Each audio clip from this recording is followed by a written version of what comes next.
Viewers, आपको channel में खुशामदीद कहते हैं। आज हम मैदे के बारे में डिस्कस करेंगे। बहुत सारे लोग अक्सर शिकायत करते हैं कि उन्हें मैदे का प्रॉब्लम रहता है। काफ़ी मेडिसिन उन्होंने खाई है लेकिन मैदे का मसला हल नहीं हो पा रहा। तो सबसे पहले उनको बताना चाहूँ कि अगर वो अपने मैदे को ठीक रखना चाहते हैं तो सिर्फ मेडिसिन खाने से ये ठीक नहीं होगा, बल्कि उनको बाकायदा डाइट प्लानिंग करनी पड़ेगी और उस हिसाब से वो मेडिसिन यूज़ करें और अपनी डाइट को बेहतर करें। जैसे बहुत सारी खुराक ऐसी है कि जो तेज़ाबी खासियत रखती है। जब उस खुराक को इस्तेमाल किया जाता है तो वो मैदे में मौजूद तेज़ाबियत को मज़ीद बढ़ाते हैं और तेज़ाबियत मज़ीद बढ़ने से अल्सर होने के चांस भी बढ़ जाते हैं। ऐसे लोगों को बाकायदा डाइट प्लानिंग करनी पड़ेगी अगर वो अपने मैदे को बिल्कुल दुरुस्त रखना चाहते हैं। इसके अलावा फ़ास्ट फूड भी हमारे मैदे के अंदर मौजूद तेज़ाबियत को बढ़ोतरी देते हैं, तो फ़ास्ट फूड से बिल्कुल परहेज़ करना चाहिए, क्योंकि ऐसी मेडिसिन के अंदर, ऐसी खुराक के अंदर तेज़ाबियत बहुत ज़्यादा पाई जाती है और फ़ास्ट फूड जो है ये हमारे मैदे को बुरी तरह मुतासर करते हैं। इसके साथ साथ एक आम रिवाज पाया जाता है कि कोल्ड ड्रिंक्स का इस्तेमाल बहुत आम है। जब भी खाना खाया जाता है तो कोल्ड ड्रिंक का बेजा इस्तेमाल किया जाता है। अगर किसी के पास कोई मेहमान गया है तो वहाँ भी कोल्ड ड्रिंक सर्व की जाती है।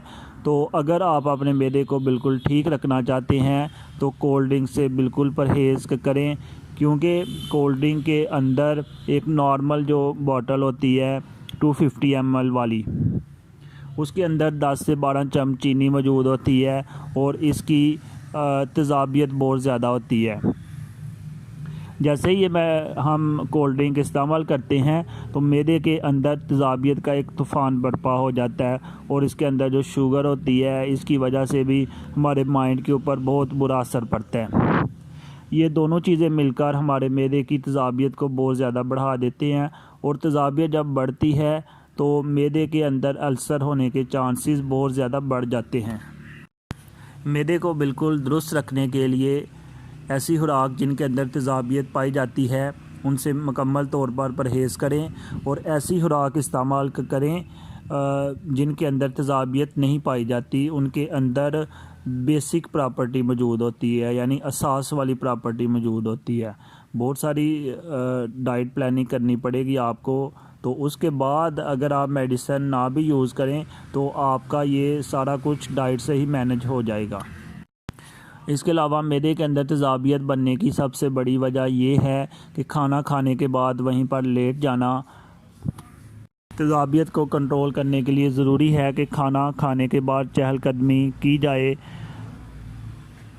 तो ये खाने को हज़म कर देता है और मज़ीद एसिड नहीं बनता। जब खाना खाने के बाद हम लेट जाते हैं तो खाना मुश्किल से डाइजेस्ट होता है और उसको डाइजेस्ट करने के लिए हमारा मैदा बहुत ज़्यादा मकदार में तेज़ाब बनाना शुरू कर देता है, जो कि हमारी मैदे और आंतों की दीवारों को ही हज़म करना शुरू हो जाता है और बाद में ये अल्सर की शक्ल इख्तियार कर लेता है।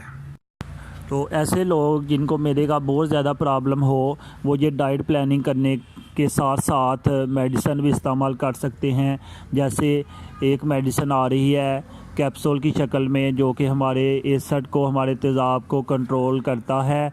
उसको खाना खाने से आधा घंटा पहले इस्तेमाल करना चाहिए।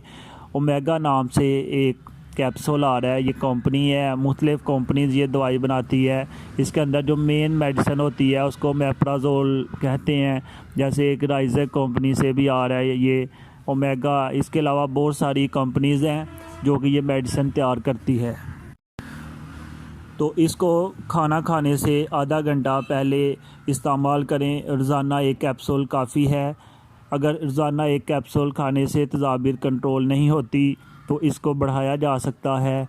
सुबह शाम खाना खाने से आधा घंटा पहले 20 mg वाला कैप्सूल इस्तेमाल किया जा सकता है। कुछ पेशेंट्स ऐसे होते हैं कि 20 mg से उनकी तेज़ाबियत कंट्रोल नहीं होती, तो ऐसे पेशेंट्स को डॉक्टर 40 mg वाला कैप्सूल रिकमेंड करते हैं, जो कि खाना खाने से आधा घंटा पहले यूज़ किया जाता है। तो आम तौर पे इसकी नॉर्मल डोज़ जो होती है वो दिन में एक दफ़ा होती है खाना खाने से आधा घंटा पहले। चाहे आप 20 mg स्टार्ट में यूज़ करें अगर इससे फ़ायदा ना हो तो इसको बढ़ा के 40 mg तक ले जाया सकता है। और लास्ट में ये बात याद रखें कि आपको साथ डाइट प्लानिंग करनी पड़ेगी और साथ एक्सरसाइज को अपने लाइफस्टाइल का लाजमी हिस्सा बनाएं, तो इंशाल्लाह आपके मैदे के अंदर जो तेज़ाबियत होती है, जो अल्सर बनता है, वो ख़त्म हो जाएगा।